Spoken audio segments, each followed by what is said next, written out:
Bonjour à tous, bienvenue à notre présentation encore qui porte sur la planification successorale en Ontario. On va soulever plusieurs points aujourd'hui, notamment quelle est l'importance, quelles seront les différences entre une personne qui a vraiment planifié son testament. Merci beaucoup de vous être joints à nous. J'espère que vous avez un petit cahier pour prendre vos notes, car aujourd'hui nous avons un professionnel, Monsieur Isaka Simpore, un avocat qui traite justement ces dossiers.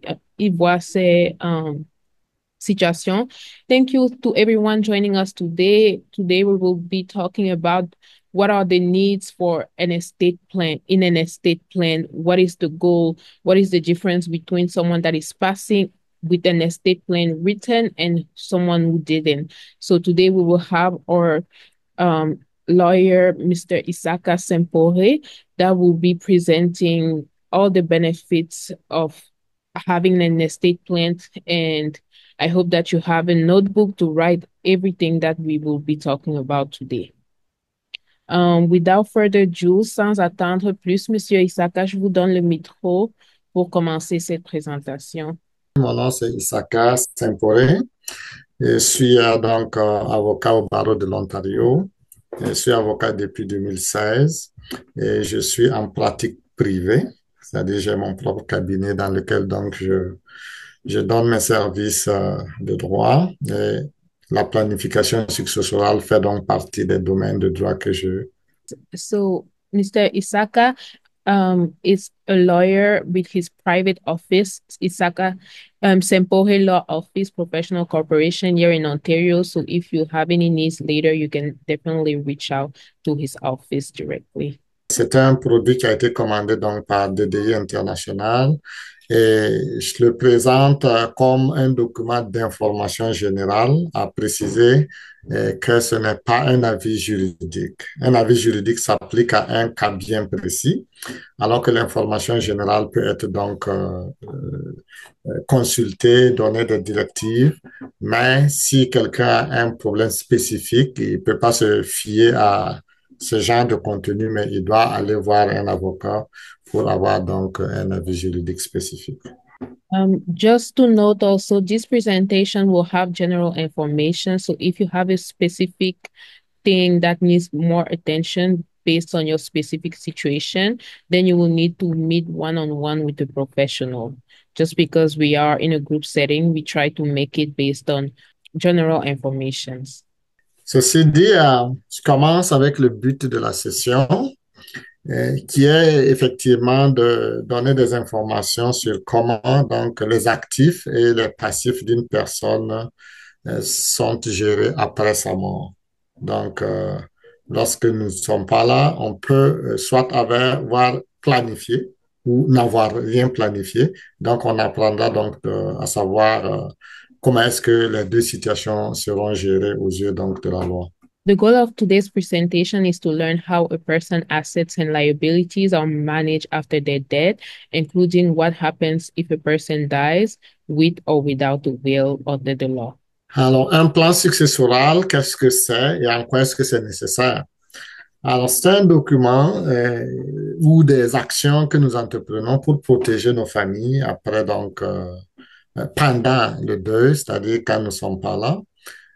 Après notre décès, la famille a déjà assez de problèmes à passer à travers et s'il faut encore penser à prendre des décisions difficiles concernant donc nos biens, alors c'est très, très, très exhaustif et très demandant pour la famille. Mais avec un plan successoral, on n'a pas à s'inquiéter.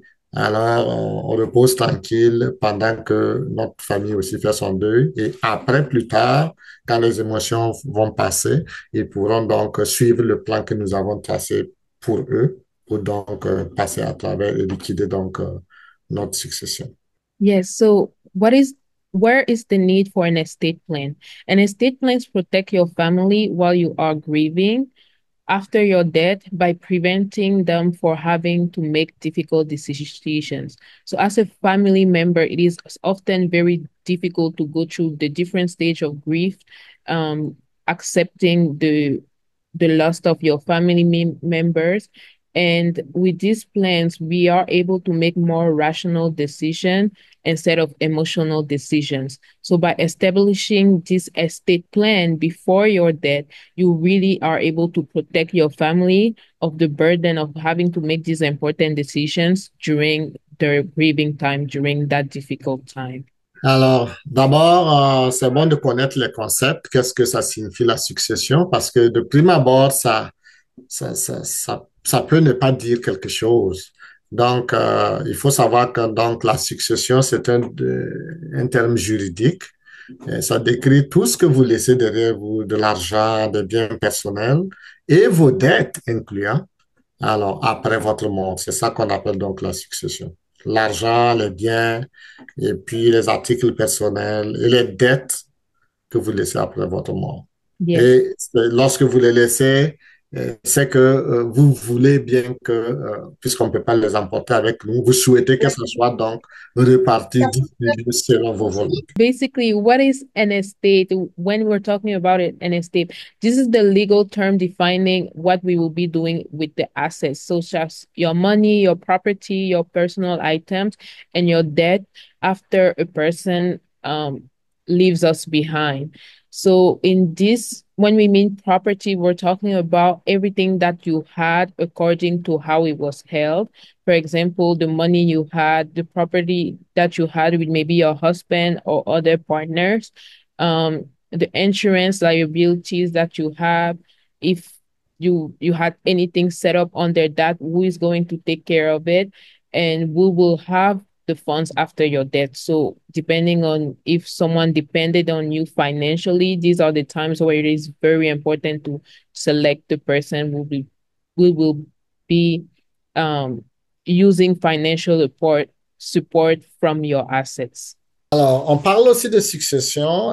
Lorsque, après notre mort, nous laissons des objets qui sont déjà euh, prédéterminés, prédestinés à des personnes, comme par exemple une police d'assurance, un compte bancaire. Alors, il y a des façons de faire pour que ces choses-là reviennent systématiquement à des personnes que nous voulons lorsque nous ne sommes pas là. Et puis, en termes d'argent, si vous laissez, par exemple, une personne, un enfant, un parent, ça peut être un père ou une mère, quelqu'un qui est absolument dépendant de vous, et si vous n'êtes pas là et que vous laissez des biens et de l'argent, cette personne pourrait euh, s'adresser à votre succession pour continuer d'avoir les bénéfices qu'il avait lorsque vous n'êtes pas là. Yes, so especially when it comes to someone that was under financial support with you, this is a systematic way to decide who will be in charge and who will be taking taking support from everything you left behind. Donc, je dirais que la planification successorale, c'est le processus donc, par lequel vous prévoyez donc des choses après qui doivent se passer après votre mort de façon à ce que ça soit efficace en termes donc de planification fiscale, de planification pour le transfert de vos actifs à des personnes particulières ou à des organismes de bienfaisance. Pour dire que c'est pas toujours quand on remet donc les biens à une personne, on peut les remettre à un organisme aussi. Donc, les besoins financiers et les autres besoins des membres de votre famille, cette planification successorale va vous permettre de garantir ça, qu'après vous, votre famille ne soit pas malheureuse quand bien vous avez laissé des biens. Alors, il y a aussi des obligations que vous laissez, des dettes, par exemple, des contrats moraux. Et donc, tout ça, ça doit être donc exécuté, même si vous n'êtes pas là et que vous laissez des biens, bien sûr.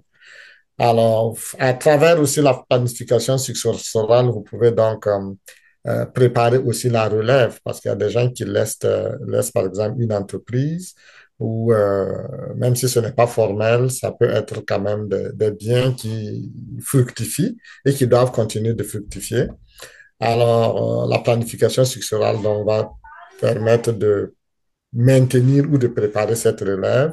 Et aussi, à travers la planification successorale, on peut mettre en place des stratégies qui nous permettent donc de réduire les impôts qui vont donc s'abattre sur vos biens après donc votre décès. Yes. So following the concepts of estate planning, we have estate planning, which is a process that kind of allows you to effectively direct your assets, transfer your assets to, you can do it either through individuals, like family members and friends, but also remembers that you can also give to charities. And while you are planning, you just have to take in your contractual obligations, your moral obligations, your financial obligations, whether it's based on your retirement plan, your business plans, and also incorporate some tax reduction strategies. Quand on parle de la succession, il y a un mot qui apparaît et qui n'est pas évident à comprendre, le mot fiduciaire. Alors, mais le mot fiduciaire, il convient donc de le définir pour nous permettre donc de comprendre la suite donc du processus de planification. Le fiduciaire, c'est une personne, ça peut être une personne physique ou une personne morale, que vous décidez, c'est-à-dire vous choisissez, c'est à vous d'appointer la personne pour donc s'occuper de votre succession après votre décès. Alors, si c'est dans un testament, on parle d'exécuteur testamentaire, par exemple.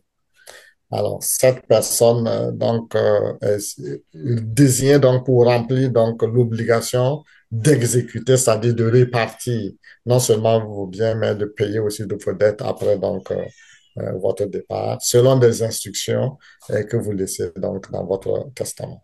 Yes. So another thing to know is the executor. So the executor is the trustee, the person that you choose to manage your estate after your death. So you can appoint one person or in the estate trustee, and then that person will just follow the instruction just as you lay them out and comply with the laws based on their duties. So the executor can be a family member, a friend, or a lawyer, and it is recommended that you let this person know and make sure that they agree to have this responsibility because it is a lot before you name them to the task. And there are also private companies that offer trustee service, so executor service. So if there's no one around you that you fully trust to put this charge on, you can definitely reach out to them to assign an executor for your estate. La meilleure façon, un exécuteur, la meilleure façon, c'est de l'avoir dans la même province que toi. Parce que s'il vient d'une autre province ou d'un autre pays, alors ça complique un peu plus les choses et on verra ça donc par après. Une histoire de cautionnement qui va intervenir et plus tard, on verra ce que c'est que ça. Yes, so the best thing is really to select someone in your province. So if you're in Ontario, just to avoid a few difficulties that will be mentioned in the following slides.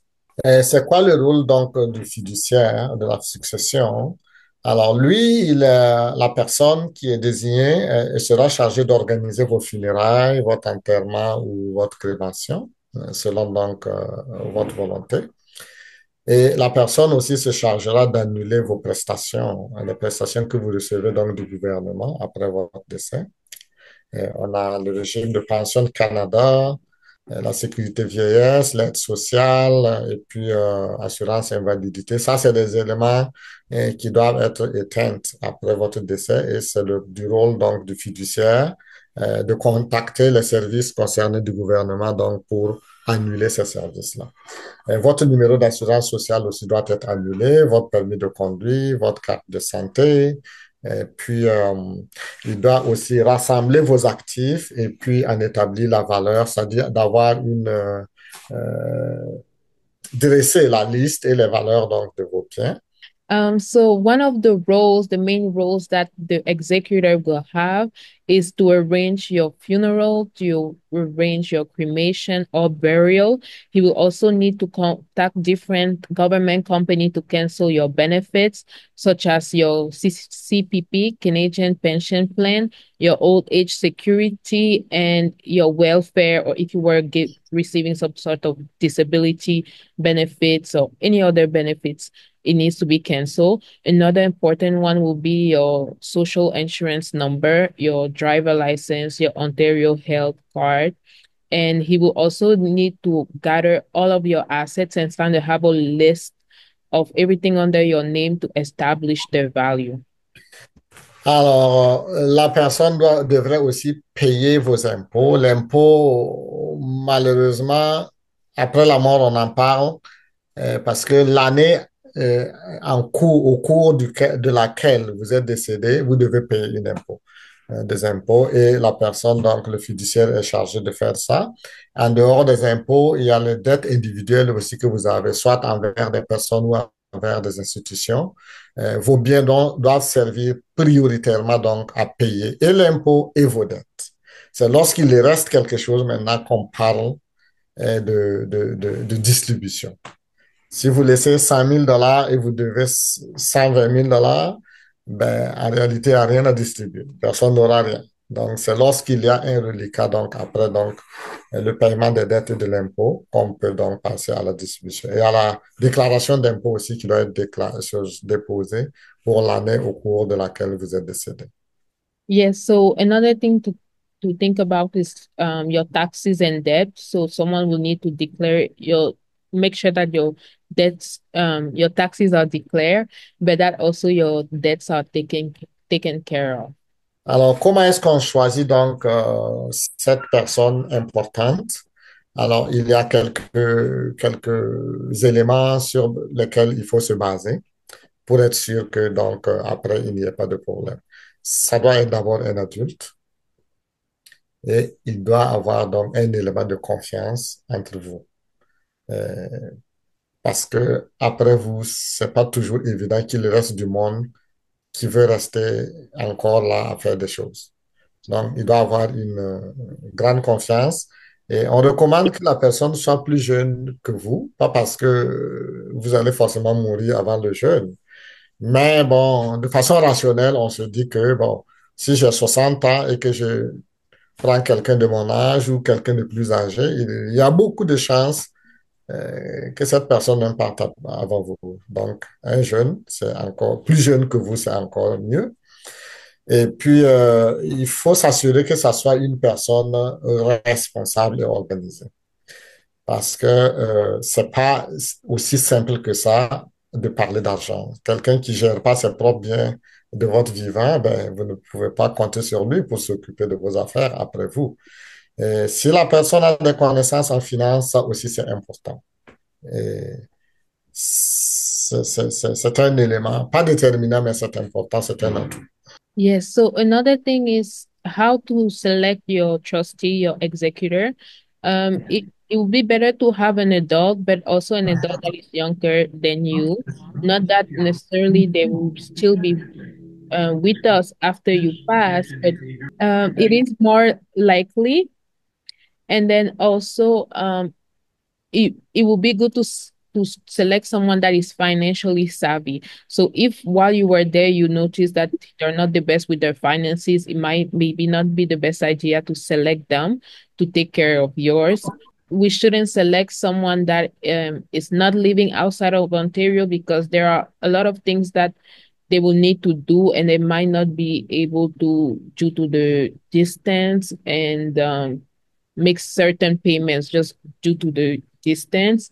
And if they do not fulfill their role ethically, it might also be a little problem. So it needs to be someone that you trust. That's why sometimes it's good to consider having a lawyer, an accountant, or using one of those trust companies just to make sure that your estate is well taken care of. And again, if it's your wife, it's your family friend or a family member, just make sure that they are aware and that they accept this role before you delegate the task to them. Est-ce que cette personne doit être rémunérée ou non? La loi nous dit que oui, les personnes peuvent le faire gratuitement, mais la loi permet que leur travail de fiduciaire puisse être rémunéré. Et le montant, donc, doit être juste et raisonnable. Pour dire que, en fonction du montant qu'il y a à partager, la personne ne peut pas prendre comme la moitié ou toute la somme, ça sera du pillage. Donc, la loi limite à environ 5% de la valeur totale de la succession. disons, ce qui reste à partager. Voilà. À cela s'ajoute aussi les frais de gestion qui peuvent être 2/5 de 1% de la valeur annuelle moyenne des actifs administrés. C'est-à-dire que si il y a des biens qui sont restés sous son administration pendant du temps pour surtout vos enfants mineurs, alors il ne peut pas donc prendre plus de 2/5 de 1%. Vous voyez, c'est juste pour protéger le monde contre donc ceux qui exagèrent donc après donc votre décès. Yes. So when it comes to funding the trustee or the executor, do you have to pay them? No. But under the law, you are allowed to pay them if needed. So you also kind of have to be base the pay on how much is the value of your estate so that it stays fair and reasonable.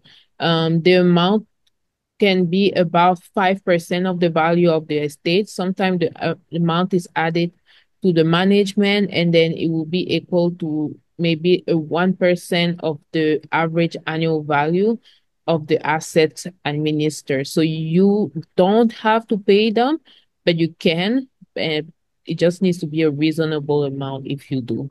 Alors maintenant, quels sont les outils que nous utilisons donc pour faire notre planification successorale? Il y a différents moyens. Et le premier moyen qui est le plus utilisé et le plus recommandé, c'est ce qu'on appelle le testament. Ensuite viennent les procurations et ensuite les fiducies et plus d'autres outils que nous côtoyons tous les jours et on va les passer en revue au fur et à mesure. Yes. So what are the tools needed? First, of course, you have the wills, then the power of attorney, the trustee, and then a few other tools, which we will go in more details about in the following slides. Qu'est-ce qu'un testament? C'est un document exécutoire en vertu de la loi. Alors, si on parle d'exécutoire, c'est parce qu'il y a une loi qui en parle expressément et dans lequel est indiqué comment vos biens seront distribués à votre décès. Et c'est vous qui êtes le rédacteur de ce document.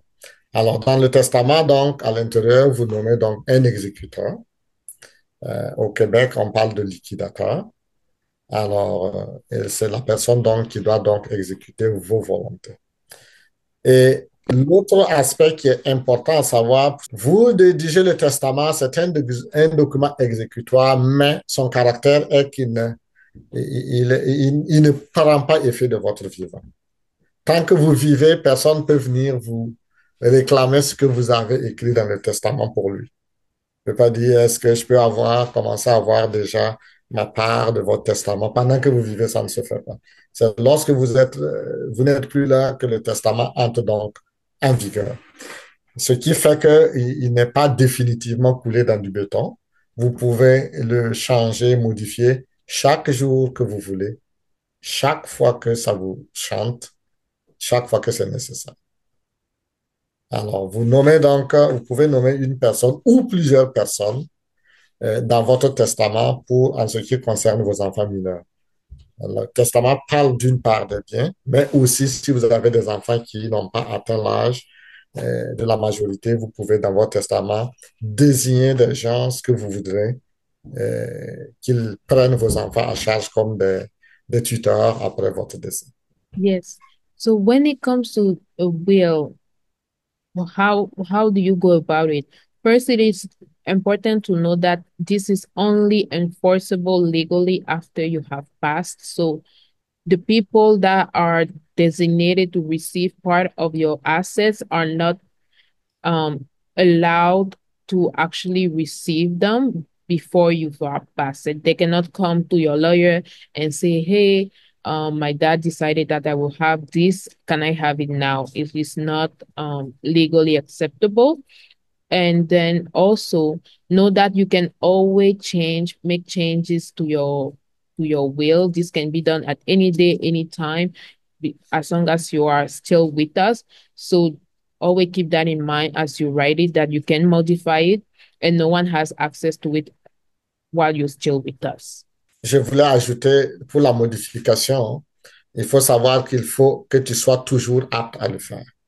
pour dire qu'il y a des moments à partir desquels on ne peut plus, non seulement on ne peut pas rédiger un testament, mais on ne peut pas le modifier. Donc, on verra ça plus tard, ces conditions-là.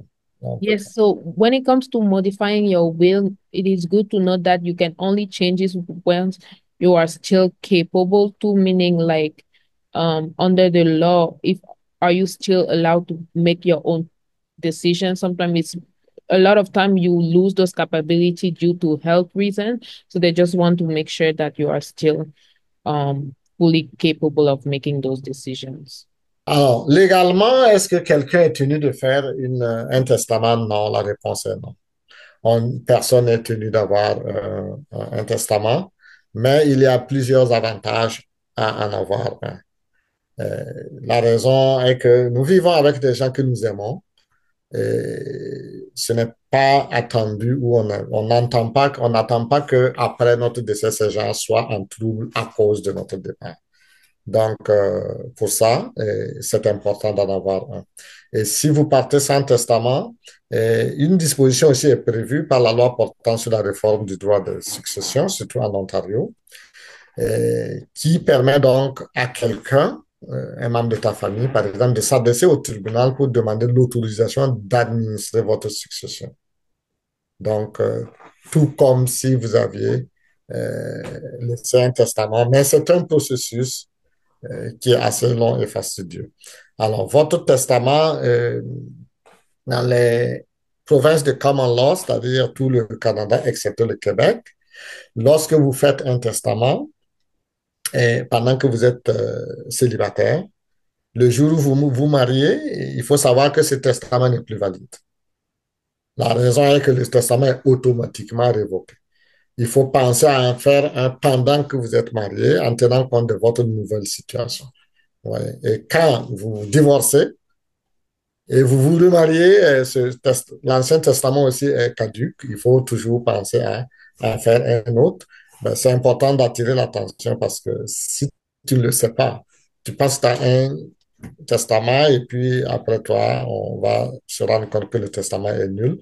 Donc, il faut toujours penser lorsque ces situations arrivent de mariage ou de remariage, de penser donc à rétablir votre chose, votre testament. Yes. So again, in you do not have legally you do not have to have a will, but it is very recommended just to make everything a little bit more go a little bit more smoothly as we stated before.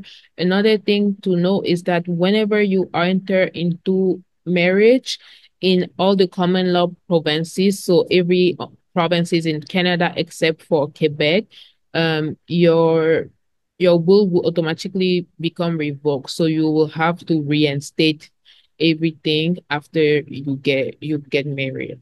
Maintenant, après notre départ, comment est-ce qu'on sait que là, quelqu'un a un testament ou comment est-ce qu'on le retrouve? Parce que souvent, c'est des documents cache très loin. Il va falloir le retrouver. En Ontario, il y a des provinces où la cour ou bien il y a une place où on va garder le testament. Malheureusement, en Ontario, il n'y en a pas. Donc, on ne peut pas aller à la cour dire prenez mon testament et puis garder ou une institution qui le garde. Mais il faut juste savoir que les gens les rangent soit dans leur tiroir personnel, il y en a qui le gardent dans le coffre-fort en banque ou qui donnent ça à leur avocat.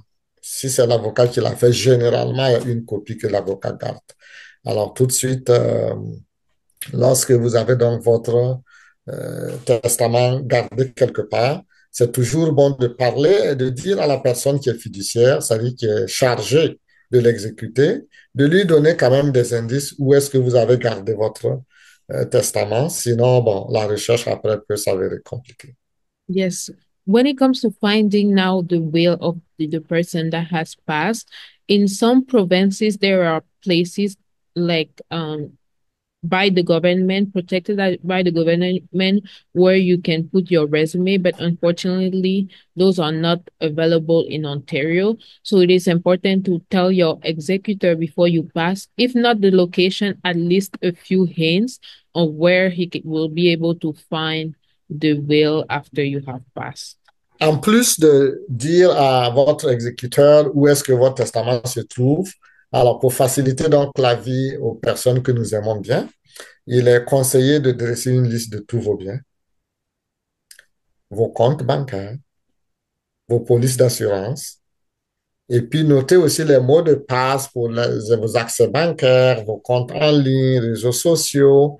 Ça paraît banal, mais nous avons des amis euh, qui sont sur Facebook, par exemple, qui décèdent et personne ne le sait. Puis, continuer à lui souhaiter joyeux anniversaire ou à faire des choses ou à publier des choses, partager des choses, envoyer des... C'est pas intéressant. Mais au moins, quand on laisse ce mot de passe, alors si vous n'êtes pas là, la famille pourrait, donc, ou l'exécuteur de fiduciaire pourrait aller, donc, supprimer vos comptes, s'assurer que ben, les choses ne restent pas là, à continuer de fonctionner quand vous n'êtes plus là. Et c'est toujours bon de dire au fiduciaire où est-ce qu'il va trouver donc cette liste. Vous ne la lui remettez pas tout de suite parce que vous exposez aussi quand même, si vous donnez vos accès bancaires à quelqu'un. Sometimes you might have to maybe either include your password in your will or let your trustee know maybe after you pass. At least one person should have your passwords so that they're able to access your online presence, access your account, and update people that you have passed, maybe delete their accounts if needed. Just because sometimes, unfortunately, people they're not even aware that you have passed, and then they will send you like messages or they will send you happy birthday and things like that. So we want to maybe delete or social media presence or let people know that we have passed.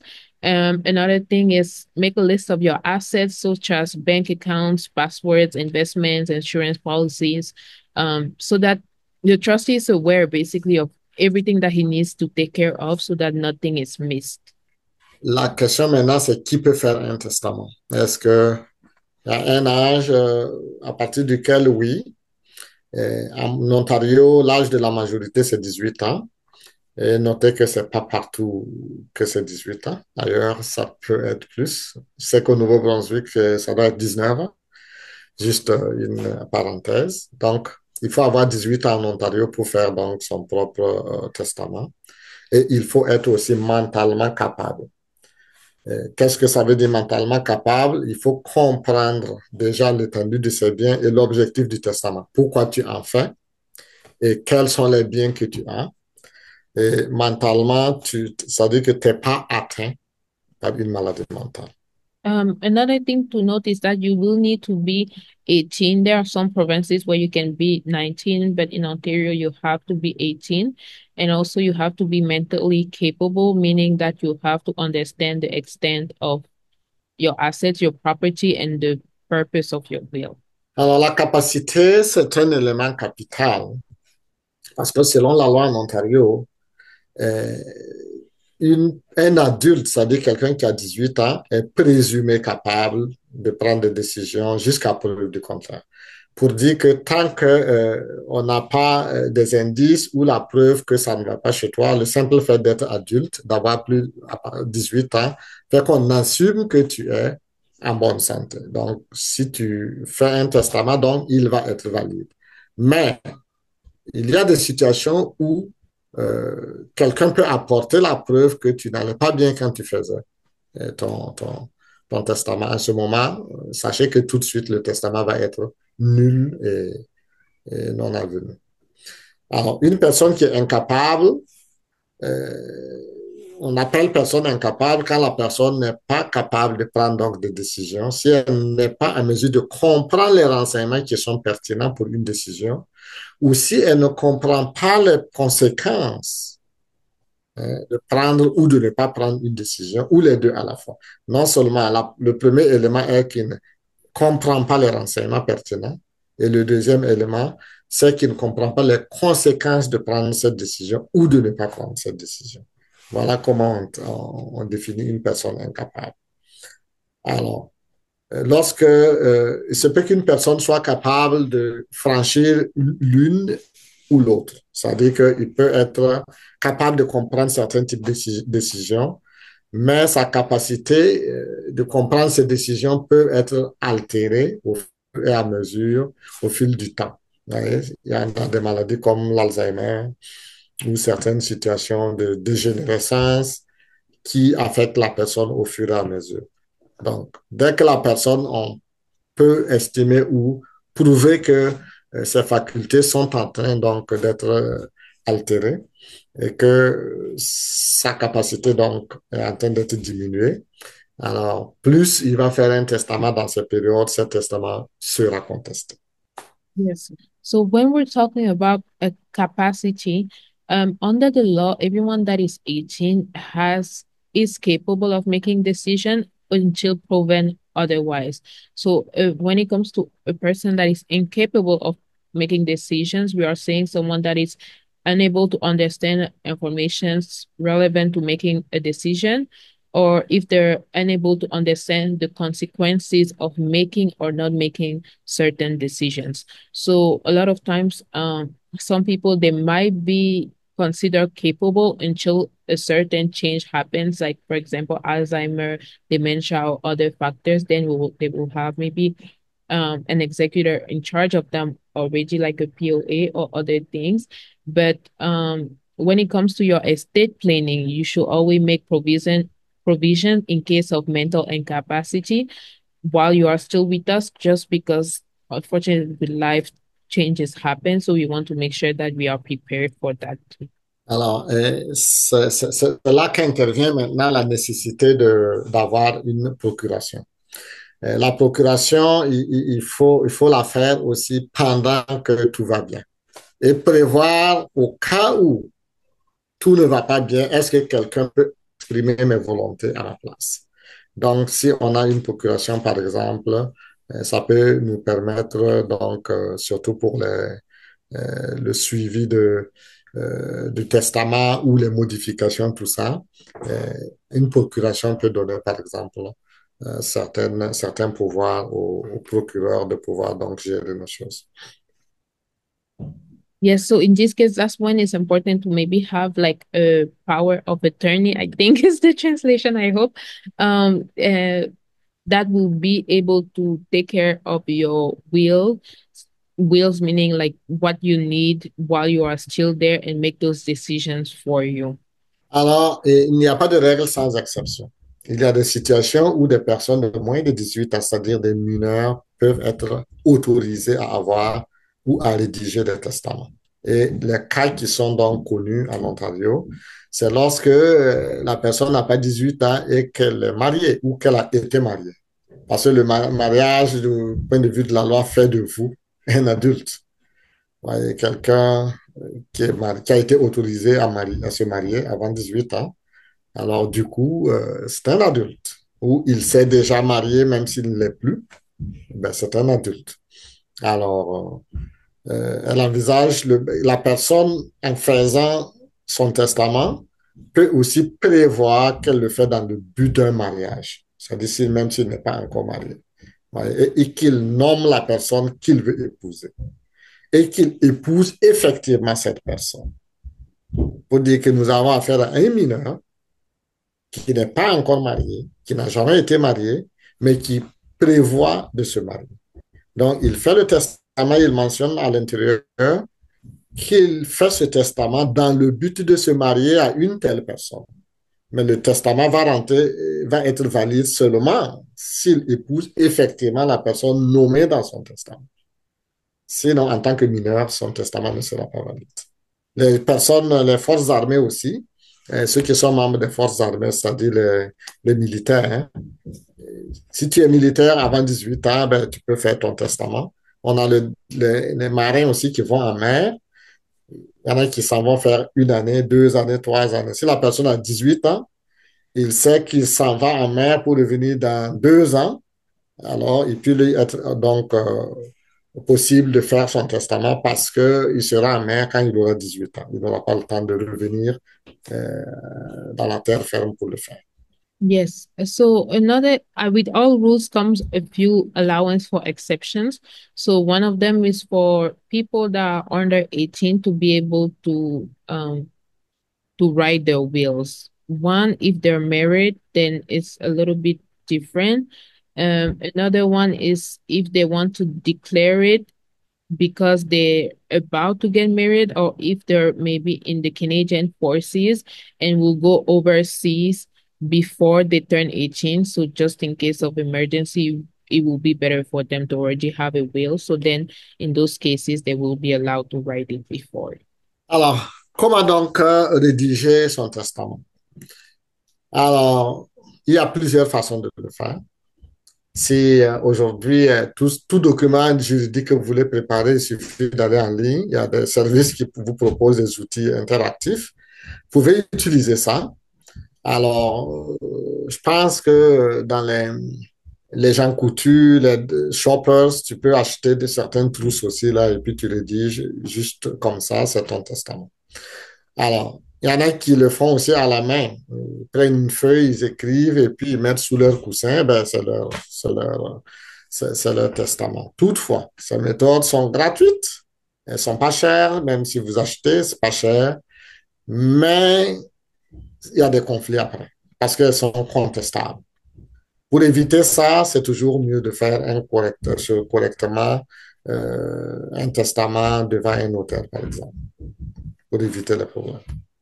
Parce que quand ça va être contesté, les coûts pour aller en cours et puis régler ce problème-là, il fallait aller peut-être payer quelques centaines de pièces à un avocat pour le faire, qu'après aller dépenser des milliers d'argent, des milliers de dollars pour aller en cours et puis contester un testament. Yes. So how are you now going to prepare for this will?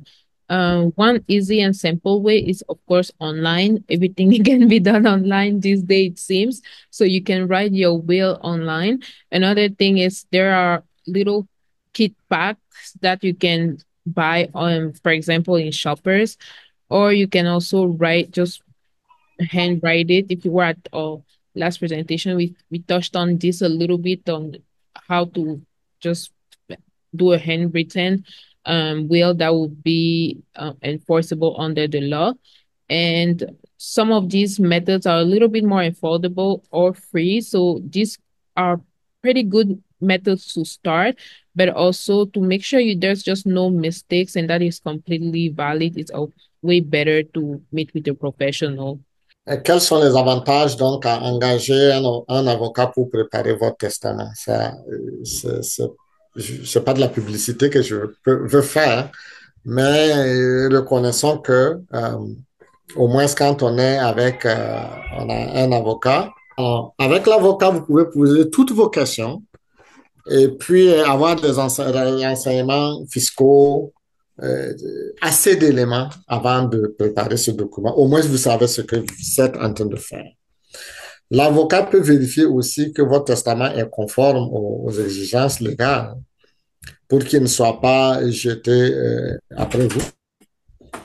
Nous avons aussi, l'avocat peut le conserver après l'avoir rédigé avec vous. Il peut le conserver et puis votre fiduciaire pourra facilement contacter votre avocat plus tard et puis le trouver.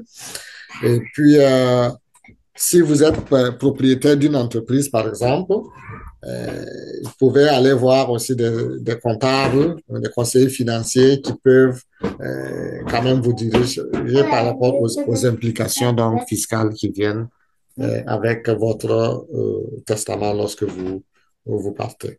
Donc, tout ça, c'est des éléments pour dire que si vous le faites vous seul ou à la main, ces aspects-là, vous pouvez les rater facilement.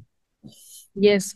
So now, why should you maybe opt for an option with a lawyer? This is not for advertising purposes, but it's just in order to have someone that answers any questions you might have from a professional standpoint with experience.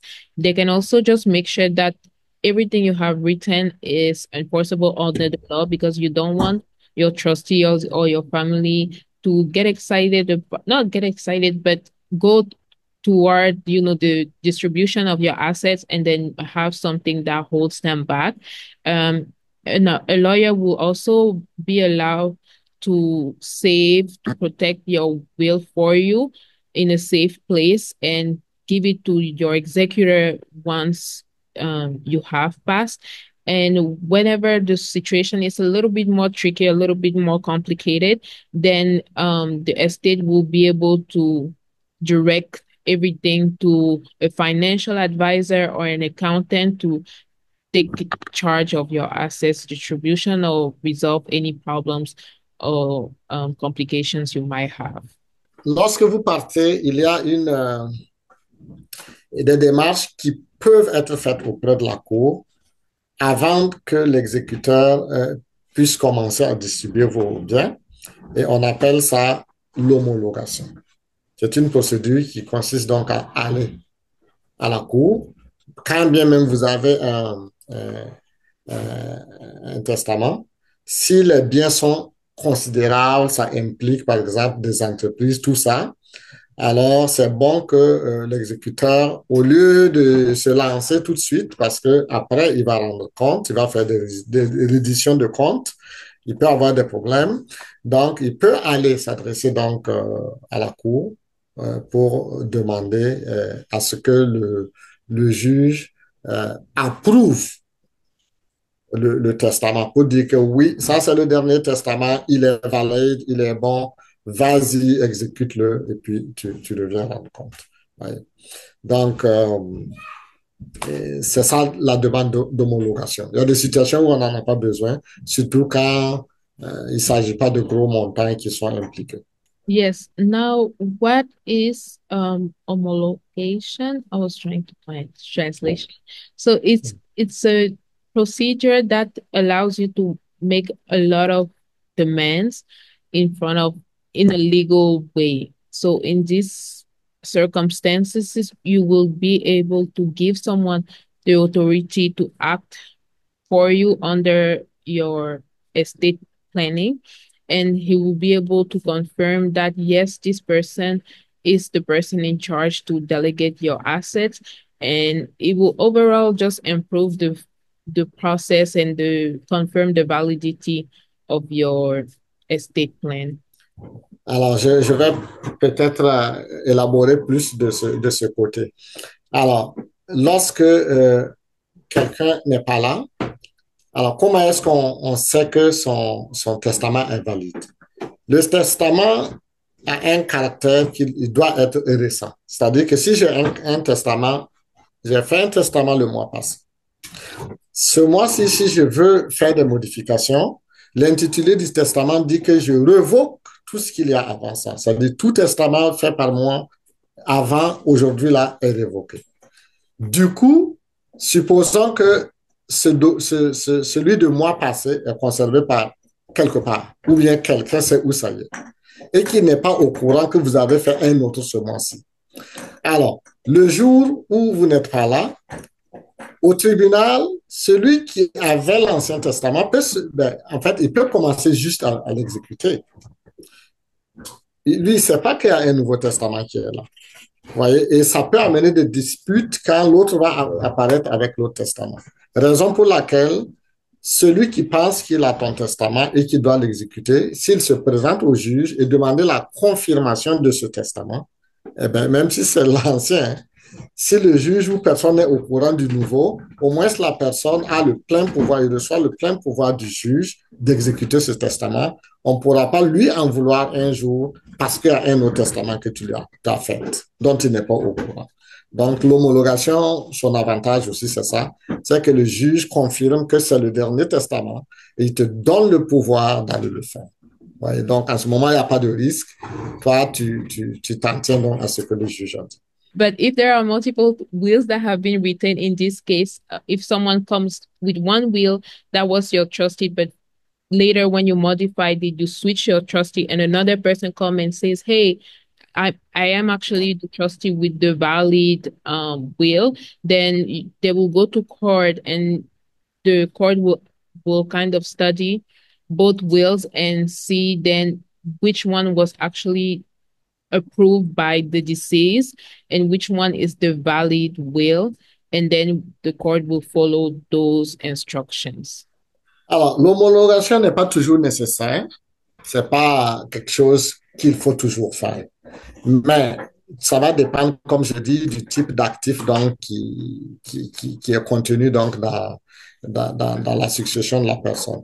Si le défunt possédait des biens immobiliers, des actifs détenus par des institutions financières, bon, quand c'est assez costaud comme ça, vraiment, il faut aller, même si on pense qu'on est le seul à détenir, bye bye, le dernier, je m'excuse, à détenir donc le dernier testament, alors c'est bon d'aller voir le juge et puis avoir son approbation pour éviter les problèmes plus tard. Alors, avant donc d'entamer donc la demande d'homologation, vous devez déterminer si la personne ou l'institut qui détient les actifs ou qui exige un paiement a besoin de certificat de nomination ou de certificat d'homologation. Alors, le certificat de nomination, c'est quand vous allez demander donc cette homologation, on vous donne un certificat pour dire que c'est vous donc la personne donc habilitée à faire la succession.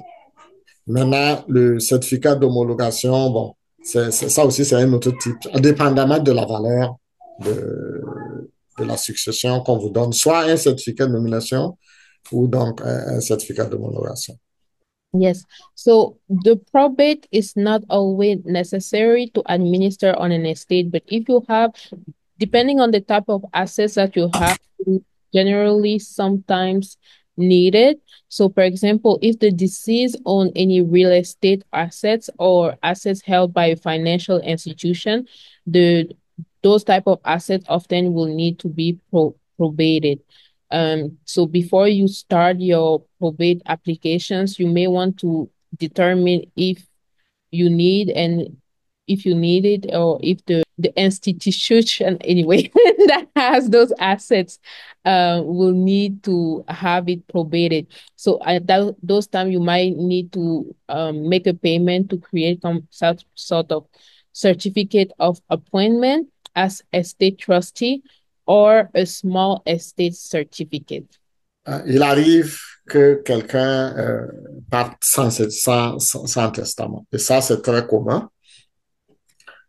Parce qu'on commence souvent, ben, on commence par dire que dans tous les cas, ben, j'ai pas assez de biens, j'ai pas grand-chose à laisser après moi.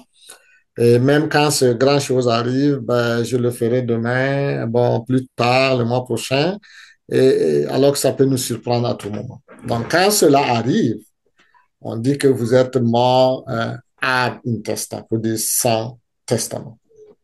Et là, qu'est-ce qui arrive de votre succession? Au lieu que vos volontés, parce que vous aviez le choix d'exprimer vos volontés pour que ça soit respecté, mais là, si ça vous surprend sans testament, ben pareil, on va le partager, mais malheureusement, ça ne sera pas selon votre volonté, mais ça sera selon la loi sur la réforme du droit de succession, en tout cas en Ontario. Et il y a une façon de répartir qui est dedans, qui n'est pas forcément ce que vous auriez voulu. Alors, et généralement, sur la base de cette loi-là, c'est le conjoint et les parents proches qui sont euh, héritiers. C'est eux qui vont recevoir vos biens, mais peut-être qu'il y a un ami ou un voisin ou je sais pas, à votre église ou vous vouliez donner quelque chose aussi à quelqu'un d'autre. Mais cette loi-là ne va pas prévoir donc ça. Et j'ajoute l'affaire des conjoints de fait. Quand on dit votre conjoint, c'est lorsqu'il y a le mariage civil. Si vous vivez sans donc un document de mariage civil, ben, selon la loi sur la réforme du droit de succession, cette personne n'aura pas un iota de vous. Alors que si vous aviez fait un testament, vous auriez pu lui donner tout si vous voulez. Mais si vous ne l'avez pas fait, selon la loi, un conjoint de fait avec qui vous n'avez pas donc de mariage civil ne recevra rien de votre succession. Yes. So now, what happens if you did not write a will? Well, when a person doesn't write his will, we are talking about an in-estate estate. So in this case, the Succession Law Reform Act, which defines how estates are usually divided. When a person dies, his properties can be inherited by his spouse or close relative. This is in common law, where but in common law, spouses do not inherit anything. So usually in most provinces, there is a system in place so that there's kind of an orderly distribution of your estate to your creditors, your spouse and children. So, but let's say that for some reason, I don't know, you wanted some of it to go to your friend, someone at the church, or just someone that is not blood related to you, then it might be better to write something so that your institution, your estate delegation reflects your wishes. But usually a court appointed administrator will manage your and distribute your assets, but it will go sometimes to your spouse, your children, and more people related to you. Donc, c'est bon de préciser que le common law spouse, là, ils n'ont vraiment rien là. Et c'est important parce que les gens ne se rendent pas compte. On vit ensemble, c'est bon, mais si vous n'êtes pas là, ben, c'est comme si vous n'avez jamais vécu ensemble. La Yes, personne va pouvoir passer vos biens à d'autres personnes et c'est pas intéressant du tout. exactly. So again, we want to just emphasize that for common law relationships, you will not receive anything. So if, for example, there's a home you're living with not your husband, but your common law partner, you will not be entitled to any of his assets after you pass. Alors, dans la plupart des provinces, un régime est en place pour assurer la distribution méthodique de votre patrimoine à vos créanciers, à votre conjoint, à vos enfants. Alors, mais toujours, je pense que vous l'avez déjà dit, vos souhaits ne seront pas pris en compte. Et puis, c'est la Cour donc qui va nommer donc un administrateur, alors que vous auriez pu choisir votre meilleur ami ou votre personne de confiance. Alors, le partage d'une succession avec un testament, comment ça se fait? Alors, la personne qui a un testament valide au moment de son décès, sa succession est normalement partagée selon les directives du testament. Une fois que les biens ont été liquidés et que les frais d'obsèques et d'enterrement et les dettes ont été payés. Pour dire que c'est beaucoup plus simple avec le testament. Tout ce que vous avez décrit dedans, c'est ça qui doit être respecté. Hein, ce bien va à un tel, on le lui donne. Ce bijou va à un tel, on le lui donne. Alors, ma chaussure, ma veste va à un tel, on le fait exactement. Et ce que vous avez en compte en liquidité, après avoir payé toutes vos dettes, vos impôts, tout, ce qui reste aussi va être partagé aux personnes que vous voulez, les montants que vous avez prévus ou les pourcentages que vous avez prévus. Yes. So then again, now when it comes to dividing estate for someone that has a will, everything goes usually a lot smoother. So everything is done the way you wrote it. If you wrote, for example, this piece of cloth goes to this person, it will go to that person exactly as it is written. En Ontario, il y a certaines spécifications qu'il faut donner pour le conjoint survivant. Le conjoint survivant, ça veut dire si c'est l'époux qui n'est pas là, ben, l'épouse s'appelle conjointe survivante et inversement. Alors, en Ontario, celui qui décède, alors l'autre personne qui survit peut à trois manières pour donc réclamer tes biens. D'abord, il y a ce qu'on appelle les biens familiaux nets. Les biens familiaux nets, c'est quoi? Ce que vous avez ensemble, c'est-à-dire l'homme A et la femme A, on les met ensemble, on divise par deux. Donc, la moitié va au conjoint survivant. C'est ça qu'on appelle le paiement d'égalisation. C'est-à-dire, vous avez une maison, on va vendre la maison, rembourser la banque, payer tous les frais autour, et s'il reste 100 000, ben 50 000, c'est pour la personne, c'est pour le conjoint survivant. Ça, c'est un exemple. Alors, mais il y a une autre façon qui, qui est que si le testament prévoit autre chose en plus, la personne va donc prendre ce que le testament prévoit aussi. Et puis, il y a, s'il n'y a pas de testament, ben, il y a la loi sur la réforme du droit qui va donc l'aider à aller chercher ce qui lui revient. Donc, le conjoint survivant, donc, a, en tout cas, au moins trois voies par lesquelles il peut avoir accès donc au partage du bien du conjoint décédé. So if we're talking about your spouse, when they pass, there are different ways you can claim the funds and property. One of the main ways is equalization payment under the Family Law Act, where every asset is split in half. Another way of asserting your right is again by setting out every details, every instruction in the will, and then you're asserting your right under the Succession Law Reform Act in the absence of a will. Est-ce qu'on peut avoir deux testaments, trois testaments? Ça, c'est une question qui se pose. Alors, pendant qu'on parle du dernier testament, seulement qui doit être valide. Alors, en général, un seul testament, on peut mettre tous ses biens dedans. Mais il y a des situations où on peut être amené à en avoir deux ou même plus. Si vous avez, par exemple, des actifs dans différentes provinces ou dans différents pays, alors c'est important d'avoir un testament par province et par pays. La raison, c'est parce que il y a quelques différences selon les provinces. Donc, si vous faites votre testament en Ontario, pour vos biens qui sont situés en Ontario et que vous avez des maisons au Québec, ça peut être intéressant d'aller faire un autre testament pour le Québec. Parce que si vous voulez appliquer le testament de l'Ontario au Québec, il va avoir des problèmes parce que ce n'est pas exactement le même type de droit qui est en vigueur et encore moins les spécificités qui peuvent arriver. Ça, c'est le premier point. Le deuxième point, c'est qu'en Ontario, alors pour éviter les frais d'homologation, surtout pour ceux qui ont de gros investissements, par exemple un entrepreneur, il peut même faire un testament qui concerne les gros biens et puis un autre testament qui va être assez léger pour couvrir les petits trucs personnels. Ouais. C'est faisable. Mais tous les deux se complètent. Can you have more than one will?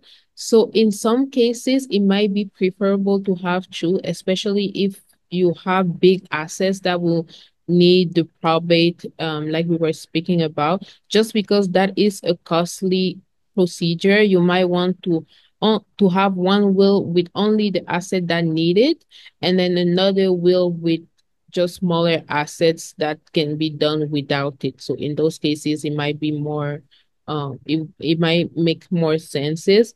But if you have assets in different provinces or countries, just because of regulations, it might be better to delegate different people and to cover assets in different places.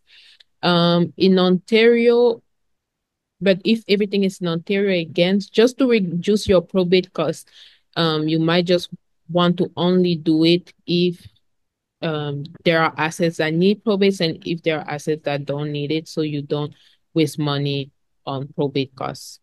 Quels sont les types de testaments que nous avons, surtout en Ontario? Nous avons ce qu'on appelle le testament solennel, qui est la forme conventionnelle on fait devant des témoins.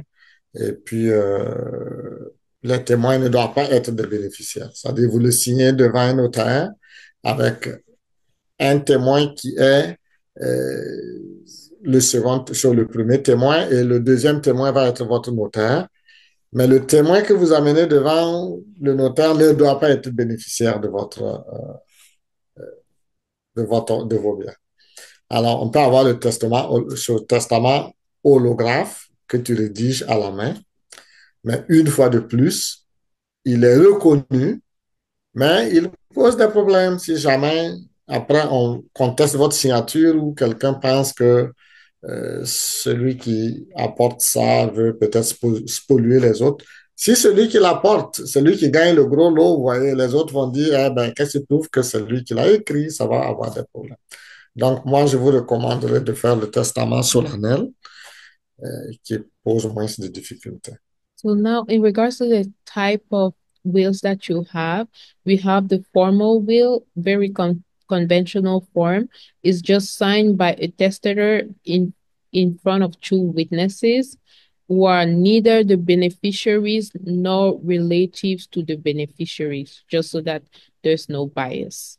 On va parler des procurations qui sont aussi importantes que les testaments. C'est-à-dire qu'après avoir fait votre testament, ou en même temps, il faut faire aussi la procuration. Et on va voir en quoi est-ce que c'est important. Alors, la procuration vous permet de planifier en cas d'incapacité physique ou mentale. Qu'est-ce que cela veut dire? La procuration, ce n'est pas pour après la mort, le décès, mais c'est pendant votre vie. Voilà pourquoi c'est important. C'est important de planifier la mort, mais pendant que nous vivons aussi, une planification peut s'avérer importante. Euh, Parce qu'on peut vivre et puis ne pas être capable, soit physiquement de se déplacer, soit mentalement de décider de quoi que ce soit. Donc, avant que ces deux situations arrivent, vous pouvez déjà rédiger pour choisir la personne que vous aimeriez voir à vos côtés, manipuler vos comptes, manipuler vos biens ou être là à décider à votre place. Parce que si vous ne le faites pas, cela ne veut pas dire que ça n'arrivera pas. Et si ça arrive, sachez que quelqu'un va le faire, mais ça risque de ne pas être la personne que vous aimeriez, vous auriez voulu qu'elle le fasse. Raison pour laquelle il faut prendre donc l'initiative de faire ces désignations avant que le pire arrive. Yes. So now when we talk about having a power of attorney, so this is kind of like a will, but for when you are still here. So in case of physical or mental incapacity, you will delegate a power of attorney that will take charges of decisions for you while you are still with us. This is so important and something that many don't think about. And what I usually encounter a lot for people who did not delegate someone as a power of attorney in my workplace, and it becomes just very difficult for family to adjust with someone that became physically or mentally incapacitated with incapacity without the power of attorney. It's a lot more complicated to set up when you are already in that state. So it's important to just set that up before you are you become incapacitated. Euh, le principe aussi de la procuration, c'est qu'il il prend fin lorsque vous mourrez. C'est-à-dire que quand vous n'êtes plus là, il n'y a pas que il m'a donné la procuration de... Non. Soit tu es nommé dans son testament, ben, qui concerne après la mort, ou tu es procureur, son procureur qui concerne sa vie. Donc, quand il meurt, ça prend fin. Et il faut toujours aussi préciser dans votre procuration que vous le faites pour que ça prenne effet lorsque vous êtes incapable. C'est pour éviter les problèmes que certaines personnes qui ont de l'influence sur vous, surtout avec les aînés, là, la personne peut toujours être là, valide, mais une personne qui a beaucoup d'influence, il peut vouloir faire exécuter, prendre des décisions à ta place parce que tu lui as donné une procuration. Donc, il faut préciser dans la procuration que c'est lorsque je serai incapable. Ça, c'est la première des choses. Et deuxième des choses, il faut dire, cette procuration, est-ce qu'elle est générale ou limitée? Générale, ça veut dire qu'il s'occupe de tous mes biens où qu'ils se trouvent, de toutes mes affaires, mais il peut être limité à une seule chose et à un temps bien précis. On peut donner une procuration spécifique pour que quelqu'un gère tel immeuble pour telle période, à la place d'avoir une procuration générale qui permet à la personne de gérer toutes sortes de choses que tu as et pour tout le moment jusqu'à ta mort. Donc, il faut toujours préciser ce qu'on veut, le temps, la limite et les choses qui sont visées, le pouvoir que tu lui donnes. Yes. Another thing to know is that a power of attorney delegation, so legal obligations on effects on you take end once you have passed. So once the person is deceased, they are not in effect anymore. So just so you know, it doesn't replace an executor. And it's also important to write that down in your as you set up the power of attorney, just so that they cannot take advantage of everything once you are gone, if you had other plans for when you pass away. So a power of attorney is only while you are still with us, but maybe for some reason have become incapacitated. Si vous n'avez pas de procuration et que vous devenez inapte, toujours, la Cour va intervenir, la loi va intervenir pour nommer un décideur de substitut qui agira à votre nom. Ben, et ce processus aussi, il est très coûteux et très long et pénible d'aller avoir ce genre de documents. Donc, c'est beaucoup plus simple de faire ces choses de vous-même quand c'est possible que de laisser quand le pire arrive. Yes, so if you do not have someone that was already set up as your power of attorney and now you are already incapacitated, what will happen is the court will go into actions to set up who will be in charge of you. But this is a very demanding and long process, so it's way better to have it before you become incapacitated. Alors, il y a différents types de procuration. Et la première, la plus commune que nous connaissons, c'est la procuration relative aux biens. Alors, qui permet donc au fondé de pouvoir donc de gérer vos biens. Elle peut entrer en vigueur immédiatement ou seulement lorsque vous devenez inapte. Il suffit de le préciser dans le document. Alors, on peut avoir une procuration générale qui couvre, qui n'a aucune restriction sur vos biens, comme on peut avoir une procuration limitée avec des restrictions sur certains biens. Peut-être que tu peux donner plusieurs procurations spécifiques à différentes personnes. Je sais qu'un tel est bien pour telle chose et l'autre est bon à gérer telle chose. Et voilà. Mais tu peux tout mettre ensemble et donner une procuration générale à une seule personne.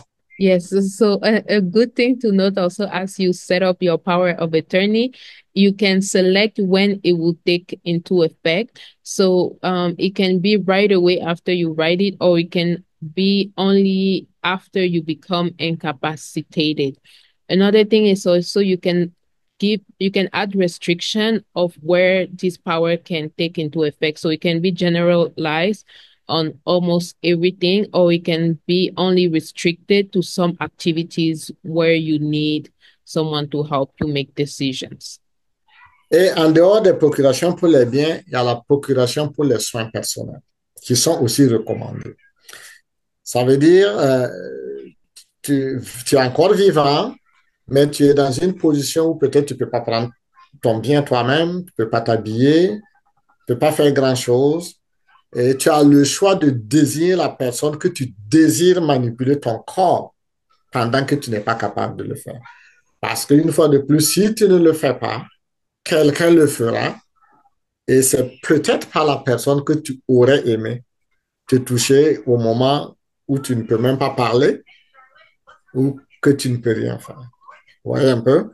Donc, souvent dans ce genre de procuration, on peut donner le pouvoir à la personne de décider peut-être si tel soin tu peux l'avoir, s'il faut te débrancher dans telle situation, ou en tout cas, médicalement, tout ce qui tu voudras ou ne voudras pas, tu peux donner le droit, le pouvoir à cette personne de décider à ta place. Yes. Again, when we have a power of attorney, we can also select one specifically for personal care so that in case of medical or healthcare decisions, there is someone that can make those decisions on your behalf to express what you would have wished for and are unable to say yourself. And this can also include like specific details about treatments you may need to or treatments you may want to receive or not want to receive. Donc, en résumé, on doit avoir un testament, une procuration aux biens, une procuration aux soins personnels. So Donc, just les trois sont nécessaires. just to a brief resume, you need a will, but also a power of attorney and a power of attorney for personal care. Alors, il y a un autre, le troisième outil pour la planification successorale, c'est ce qu'on appelle les fiducies. Voyons qu'est-ce que c'est que les fiducies.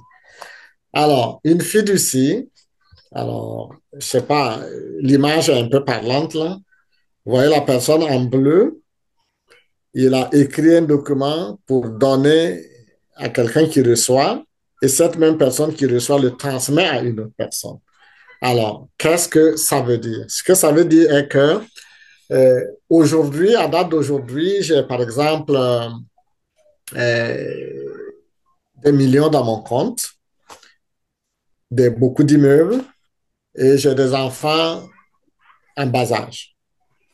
Et je pense à ma mort. Je dis, bon, si jamais ça m'arrive demain, les enfants, ils peuvent pas, ils sont pas capables de gérer des immeubles, ils sont pas capables d'aller en banque, ils sont pas. Alors, qu'est-ce que je fais dans ce cas? Alors, on cherche une personne ou une institution qu'on va appeler fiduciaire et on lui remet ses biens pour qu'il les garde au bénéfice des enfants qui sont mineurs. Quand ils vont atteindre la majorité, il va les leur donner. De façon résumée, c'est ça la fiducie. So now we're going to look a little bit more into trust. Um, trust trusts are very useful in estate planning, are a very useful estate planning tool. I mean, because they allow the person that is writing the will or the settler to transfer legal ownership of properties to a trustee who will hold the benefits of having that properties for the beneficiaries. So these trusts are subject to limitations based on the trust deed, and the beneficiaries will be able to use and enjoy the property, but there will not be and like legally owning it. Alors, pourquoi est-ce qu'on fait ces fiducies-là? C'est pour procurer des avantages à des mineurs ou détenir pour des enfants mineurs des biens dont la propriété leur sera transmise lorsqu'ils seront, ils atteindront la majorité. On peut le faire aussi pour donner des avantages à un conjoint après son décès, après le décès du testateur, sans déshériter les enfants du premier mariage. Bon, euh, par exemple, pour quelqu'un qui euh, se remarie et qui ne veut pas forcément punir ou déshériter l'autre personne avec qui il a vécu pendant peut-être un certain nombre de temps, on peut toujours faire des fiducies de ce genre. Si je ne suis pas là, je donne, par exemple, le bien à telle personne, l'autre femme, pour qu'il en fasse usage durant toute sa vie et après qu'il ne soit pas là, que ça revienne aux enfants. Ça, c'est une façon aussi de faire des fiducies. Yes, so when it comes to trustees, when are they often useful? For minors, for example, if you have children and you want to hold the property for them until they're mature, so until they are older, if it comes, for example, to a house, then they will be able to stay in the house, use the house, and then when they pass a certain age, then they will be legally entitled to it. They will legally own it. Another sense where it's like often used, it will be with second spouses. So after your death, what will happen is your spouse can use it, but let's say you wanted your children to be the one owning it later on, the spouse will be allowed to use the house or whatever property it is. And then once they pass, the house or other type of assets will be owned by your children. Alors, le type de fiducie que nous pouvons avoir, c'est les fiducies entre vifs. Ce type de fiducie, c'est des fiducies qui ne sont pas inclus dans un testament et elles peuvent prendre effet donc de votre vivant. Donc, cette technique, c'est ceux qui ont des entreprises souvent qui l'utilisent pour un peu sauver l'impôt sur le gain. Alors, ceux qui veulent, n'ont pas d'entreprise, tout ça, hein, généralement utilisent les fiducies testamentaires. C'est-à-dire que dans votre testament même, vous mettez la clause de fiducie. Vous voyez? Pas besoin d'aller chercher trop loin. Je remets tel bien à mon exécuteur, à mon fiduciaire pour qu'il le transmette à mon enfant quand ils auront atteint tel âge ou quand tel événement va se passer. On peut dire lorsqu'il sera marié, par exemple, ou quand il va terminer son diplôme de médecine, ou quand il va... Ça, c'est une façon souvent aussi de faire de la saine émulation aussi pour les enfants. On peut pousser l'enfant à accomplir certaines choses dans la vie avant d'avoir le bien, en notant que la condition ne soit pas contre donc l'intérêt public. On ne peut pas dire tu vas avoir, ben, on te remet donc tel immeuble si jamais tu, par exemple, la personne avait le plan d'épouser une femme et puis tu dis que si jamais il renonce à épouser cette femme parce que je la déteste. Ça, c'est contre l'intérêt public. Ou bien, si tu pratiques telle religion, hein, si jamais tu te convertis à telle religion, ou si jamais, en tout cas, si l'objet que tu vises là est contre, en tout cas, l'intérêt public, si moralement ça ne va pas, un juge peut casser, par exemple, cette condition. Yes. So when it comes to trust, there are different type. We have the inter vivos trust, non-testamentary trust, which will take effect during your lifetime. This is often used for estate freezing or to reduce capital gains to for future taxes.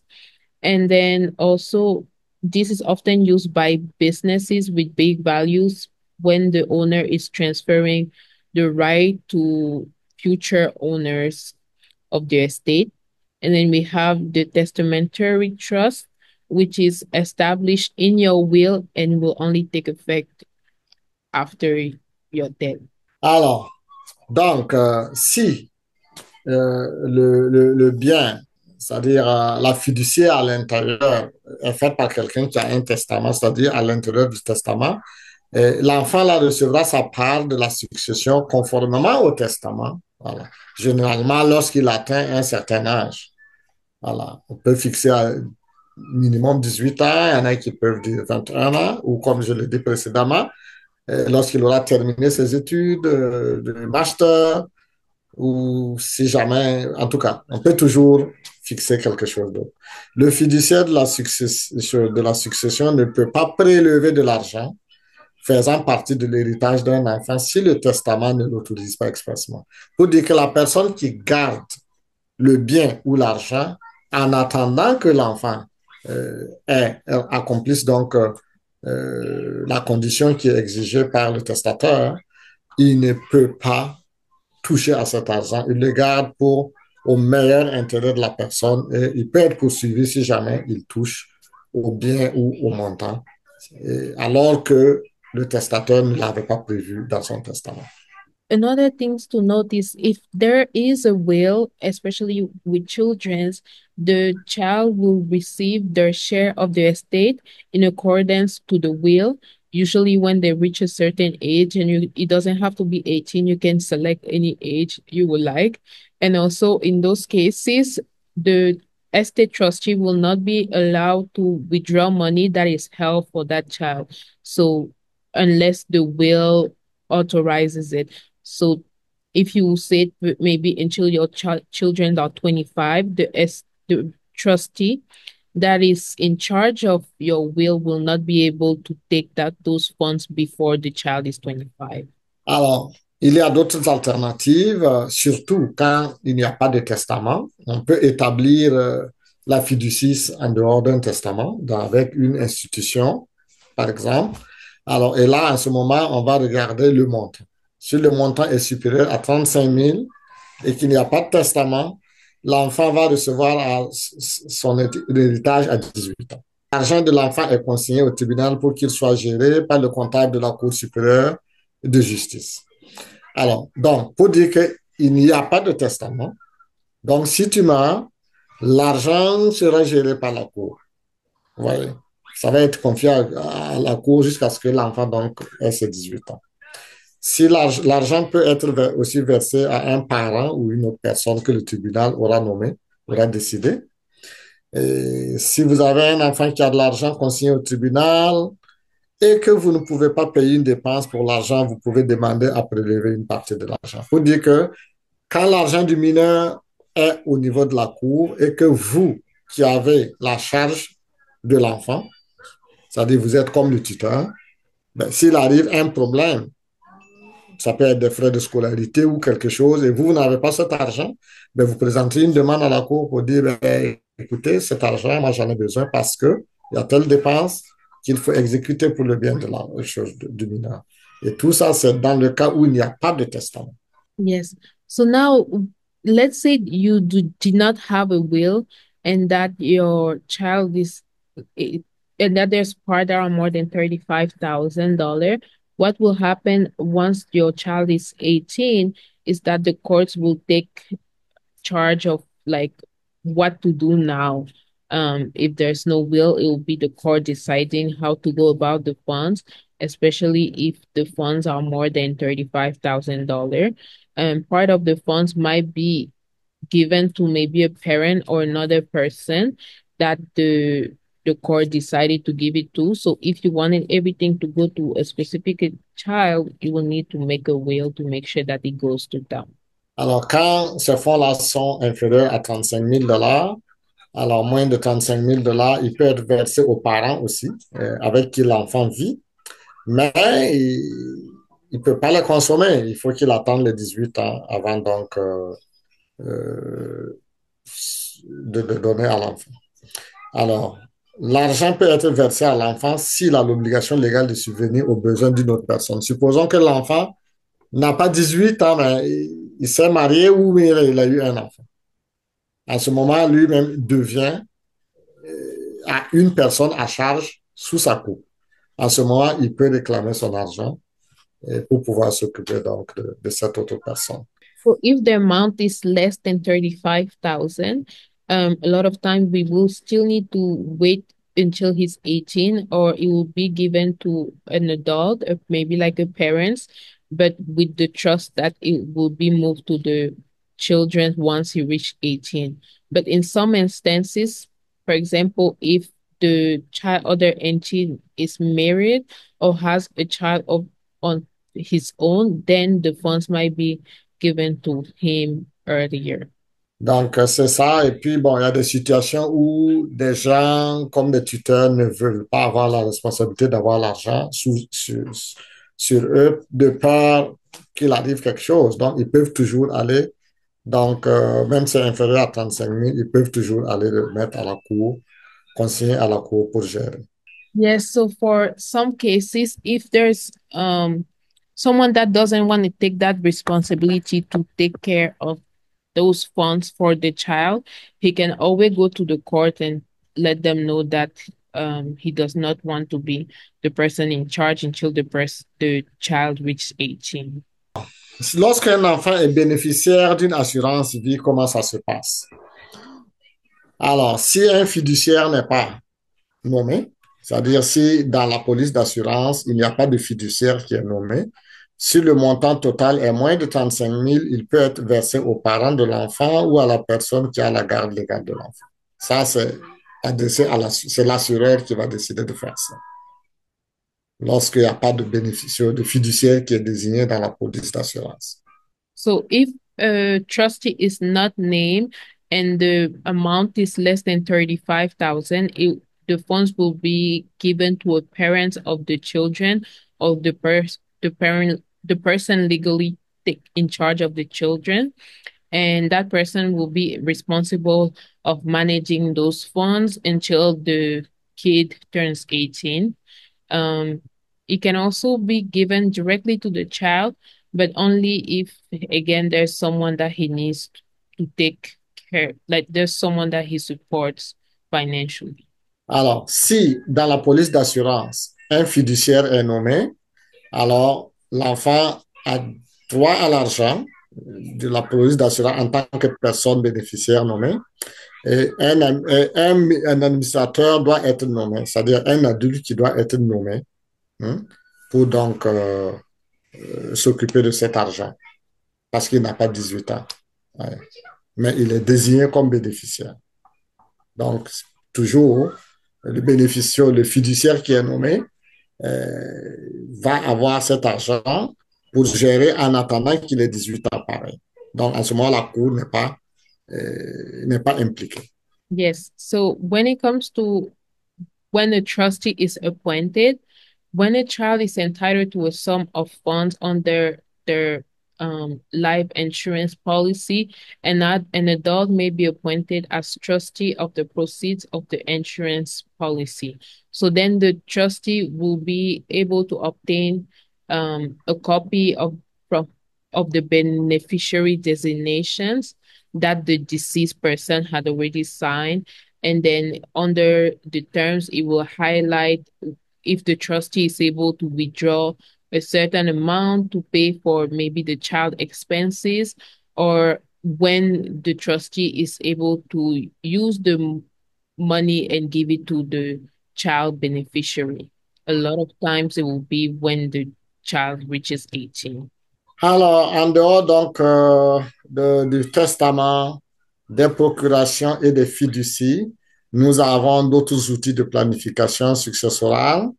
Et certaines personnes peut-être sont mieux placées pour en parler, mais je vais quand même les énumérer ici. Et puis bon, lorsque le moment de vouloir faire ces produits-là, c'est toujours mieux de s'adresser aux professionnels de ces produits-là. Alors, parlons dans les familles, on lègue la plupart du temps, les actifs sont légués à travers un testament. Ça, c'est la règle générale qu'on a remarquée. Mais il y a d'autres façons par lesquelles les gens essayent aussi de transmettre des biens à des gens de façon subtile sans avoir besoin d'un testament. Par exemple, ce qu'on appelle la copropriété. La copropriété, c'est quoi? Euh, je veux, par exemple, donner un bien à un enfant. Un immeuble, par exemple, que je veux céder à mon enfant.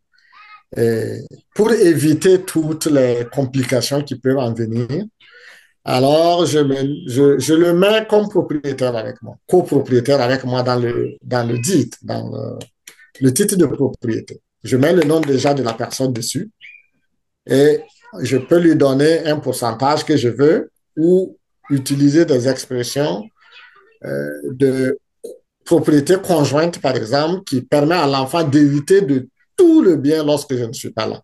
Ça, c'est des petites techniques que les gens utilisent. Alors, il y a les comptes conjoints. Je veux que tout l'argent que je vais laisser à ma mort revienne à un enfant ou à une épouse ou à quelqu'un de spécifique. J'ouvre un compte conjoint avec la personne. Pendant de mon vivant, j'ai accès. Peut-être que la personne a accès aussi ou pas. Tout dépend du deal que nous avons. Mais je m'assure que si je ne suis pas là, il devient le propriétaire unique du bien, du compte. Donc, il va avoir accès à tout l'argent. Donc, ça, c'est une autre technique. Il y a le contrat d'assurance vie que les gens font, les régimes enregistrés que les gens font, et puis nombre de bénéficiaires. Et puis, et ça permet de transmettre des biens de cette façon-là sans avoir cette affaire d'homologuer, d'administrateur, d'exécuteur. Ceux qui veulent les éviter, ils font ça simplement. Mais après le décès de l'un des conjoints, le testament du conjoint survivant est très souvent l'outil de partage de tous les biens. So another tool that can be used to kind of like facilitate distribution after you pass is just joint tenancy, meaning that whatever you own, you add another name to it, the person that you would like to receive it later. It can be like jointly owned land or maybe an account or in it under an institution, so that automatically after you pass, those assets are transferred upon that to that person. Alors, mais j'aimerais faire la différence dans la nomenclature parce que quand on parle de tenure, la tenure, c'est la propriété. Quand on dit tenure conjointe, ça signifie quelque chose à laquelle on ne fait pas souvent attention. Ou quand on dit tenure commune, hein, c'est-à-dire on est copropriétaire conjoint ou commune. Mais il y a des différences que je veux souligner là parce que la conséquence est énorme. Si vous êtes propriétaire commun, c'est-à-dire conjoint plutôt, d'un bien fonds, c'est-à-dire d'un immeuble avec quelqu'un, il y a à l'intérieur de ce terme conjoint-là ce qu'on appelle le droit de survie. Ça veut dire que si une des personnes est décédée, sa part va automatiquement à l'autre personne. Donc, ça veut dire que le survivant hérite du bien de façon complète. Vous voyez? Donc, on précise que ça n'existe pas au Québec, mais en Ontario, par exemple, l'idéalement. Prenons par exemple les biens, les choses immobiliers en Ontario. Si vous allez pour acheter une maison et on vous demande est-ce que vous êtes marié?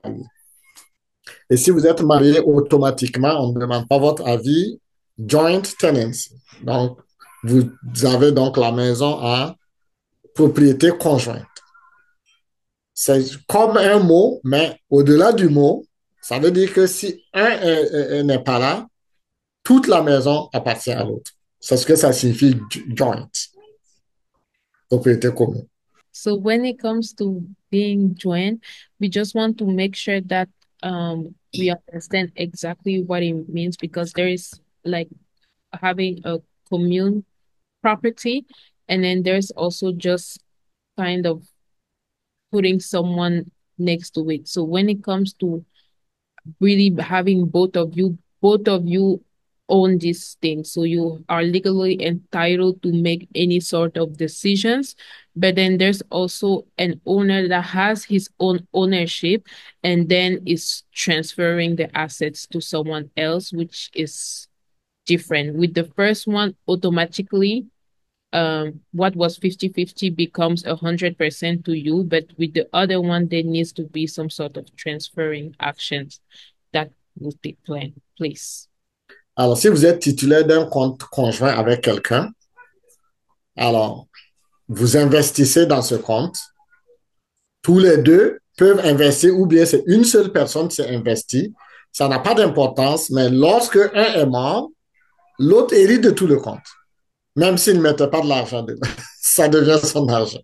Yes, so when we take, for example, with the joint account, when there's two people on a joint account, even if it was only one person that was contributing to it, once a person passes away, the other person is entitled to all the funds in the account.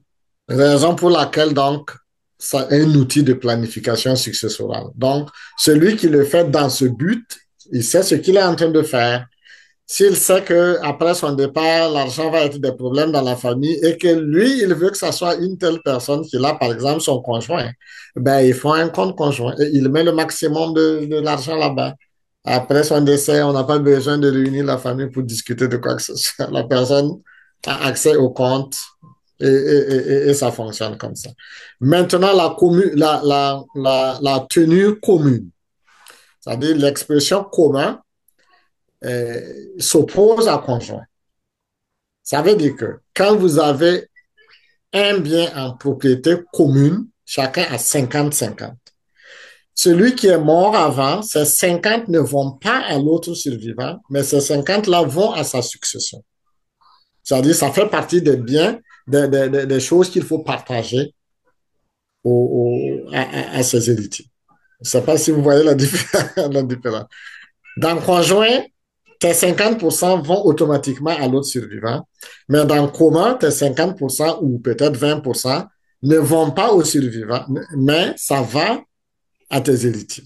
Yes. Now, when we're talking about Donc, this situation where it's a commune, a joint ownership, I guess, um, in this instances, if it was 50-50, that 50 the that 50 was what that was for the deceased will not go to the person that's still with us, but the 50 will be distributed based on this deceased will. And then the other person will only be entitled to his own 50. l'image que je montrais ici, c'est 80 et 50. Bon, c'est très expressif parce que vous pouvez décider Supposons que votre époux décide d'acheter un immeuble commercial avec son ami. Alors, son intention n'est pas de donner ça à son ami, son décès, mais par exemple, il investit 80%, son ami 20%, ils achètent l'immeuble. Le jour où il part, ces 80% vont être reversés dans son estate, voilà, dans sa succession, pour être partagés à sa femme et à ses enfants. Mais son ami qui avait les 20% prend seulement les 20%, il s'en va. Alors que s'il se trompe et qu'il écrit conjoint, ces 80% iront à son ami. Donc, c'est important de connaître les termes et d'éviter d'utiliser l'un à la place de l'autre quand on fait surtout des affaires avec d'autres personnes. Yes, because of these differences, you have to make sure that you are using the right terms so it can be distributed the way you really want it, because the two terms are so similar but mean two complete different things. So just make sure you know which one you select when you select it. Alors, les produits d'assurance, c'est des outils aussi pour planifier donc sa succession. Ça garantit que les montants en franchise d'impôt exacts au moment où on en a le plus besoin. Alors, ça protège votre entreprise. Par exemple, si je prends j'ai une entreprise qui a des dettes, ben, normalement, on contacte souvent des dettes, tout ça, et que j'ai une police d'assurance qui va à la hauteur des dettes. Au moins, je m'assure que si je ne suis pas là, la police d'assurance va payer les dettes de l'entreprise sans qu'on ait besoin de venir toucher à ma succession. Ouais. Donc, même les pertes, ça peut couvrir. Et puis, voilà. Alors, ça peut permettre de financer une convention d'achat et vente. Ça veut dire quoi? J'ai une maison qui coûte 1 million, ben, je prends une police d'assurance de 1 million.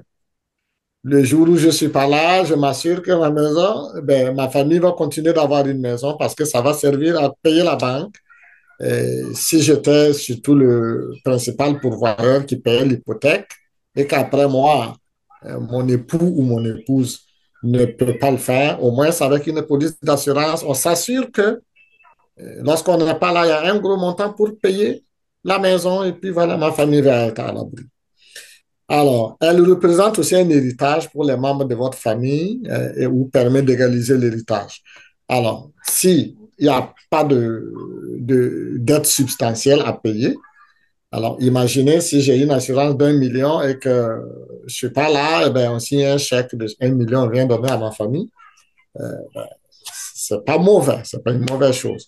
Raison pour laquelle, souvent même dans les crimes ou les décès, la police commence déjà à voir est-ce qu'il n'y a pas une police d'assurance qui est en jeu. Souvent, c'est dans cette optique-là. Est-ce que l'autre n'a pas été éliminé parce que on pourra avoir un gros chèque derrière ça? Yes, so we also have insurance proceeds. So in this case, you will sign up to life insurance in order to have some type of tax-free cash amount when your family might need it the most. So for example, if you had the mortgages and you were the main person making those payments, if you pass away, there might be a little it might be difficult for your family to keep up with those payments. So in that moment, the life insurance funds will be used maybe to keep up with all the financial needs that your family have while they kind of readjust to your loss. That's why a lot of times the life insurance can give you pretty hefty checks, pretty big checks. So in those and case in those cases, that's when sometimes like when someone passes away with in questionable ways, the police might be investigating and will first look at does the person have insurance policy? Did someone maybe attempt to take his life in order to benefit from that life insurance? A lot of times this is good for not only support your family, but you can also direct it to charitable donations if you don't have anyone that you. Donc, pour les types d'assurance, comme je le disais avant, il y a beaucoup plus de gens spécialisés dans ça. Peut-être que pour d'autres sessions, vous pourrez inviter les brokers là, d'assurance pour nous en parler. Mais pour ce qu'on sait, c'est qu'il y a des assurances temporaires qui donnent une protection fixe, par exemple pour 5 ans ou 10 ans ou 20 ans, et que rendu à ce moment, si vous êtes encore en vie, ben, l'assurance est caduque. Vous auriez payé pour rien. Bon, pas pour rien, mais en tout cas, vous, vous êtes encore en vie. Et comme on a des assurances qui sont beaucoup plus permanentes, qui vous couvrent pour la vie entière, mais les paiements peuvent être étalés sur un montant, ben, sur un temps donné, et à partir de là, vous ne payez plus, mais l'assurance reste en place. On a des types d'assurance aussi qu'on appelle assurance vie universelle qui contiennent ce qu'on appelle des valeurs de rachat. À un certain moment, il y a des montants que vous pouvez aller emprunter dans votre assurance et la prime reste quand même là. Si vous n'êtes pas là, le même gros montant va à votre famille. Bon, il y a des assurances contre les maladies graves qui sont pas mal aussi à avoir. Parce qu'il y a certains types de maladies, quand tu les attrapes, c'est des traitements à vie, comme les cancers, et certains types de maladies qui sont assez difficiles. Vous ne pouvez plus travailler. Donc, avoir ce genre d'assurance, c'est pas du tout mal. Alors, les assurances invalidité, quand je peux plus travailler, quand on s'assure que toutes les 2 semaines ou bien chaque semaine, je reçois toujours quelque chose. Alors, les assurances de soins de longue durée. Donc, c'est des outils qui sont assez importants que je recommanderais définitivement.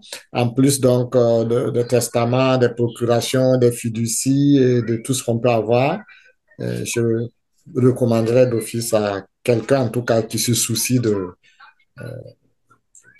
siens, de mettre en place, parce que c'est de très bons outils qui, après le deuil, ben, la vie doit continuer. Donc, mettre les siens à l'aise après le deuil, après sa mort, c'est la meilleure des choses qu'on peut donc donner à nos proches. Donc, voilà un peu tout ce que j'avais à dire. Et je pourrais me prêter donc à vos questions.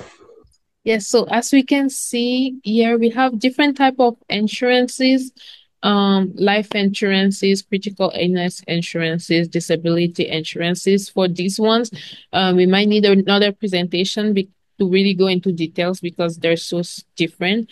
Or you can always contact a professional to get more details. But this is kind of a wrap for our presentation of today. Again, thank you so much, Mr. Isaka Sempore. Merci beaucoup d'être venu avec nous. Avant qu'on continue, qu'on finalise complètement, nous allons laisser juste quelques minutes pour rapidement passer aux questions. C'est pour vraiment remercier Maître Sempore. OK. Hein, on a eu beaucoup d'informations qu'on doit digérer et c'est toujours vraiment intéressant d'avoir cette panoplie d'informations-là. Et en tout cas, on va lui revenir dans les détails pour certaines spécifications parce que c'est vraiment important. La partie qui m'a beaucoup intéressé, hein, ce sont toutes les possibilités que nous avions pour pouvoir faire de façon correcte la succession, hein, de façon correcte planifier notre succession et l'éclairage pour tout ce qui concerne les aspects qui sont liés aux assurances vie, assurances maladie aussi, sont tellement importantes. Mais souvent, ce qui est dommage, quand on arrive un peu âgé dans ce pays-là, quand tu veux accéder à ces assurances-là, ça devient très, très cher. Donc, c'est ça le hic. Mais vraiment, merci pour ce contenu que tu nous as délivré. Merci. Oui, merci beaucoup, beaucoup pour avoir pris du temps dans votre journée pour non seulement créer la présentation, mais aussi la présenter. Nous sommes vraiment reconnaissants. Et comme Monsieur Bernabé a dit, c'était très, très informatif. Sachez aussi que Monsieur Isaka Sempore a sa propre boîte d'avocats. Donc, si vous avez des questions ou autres demandes pour autres sujets, vous pouvez toujours le contacter pour cela. And for our English speaker present, we're just saying again a big thank you to Mr. Isake Sempore just for this presentation that was so insightful. We're very grateful to have you here today.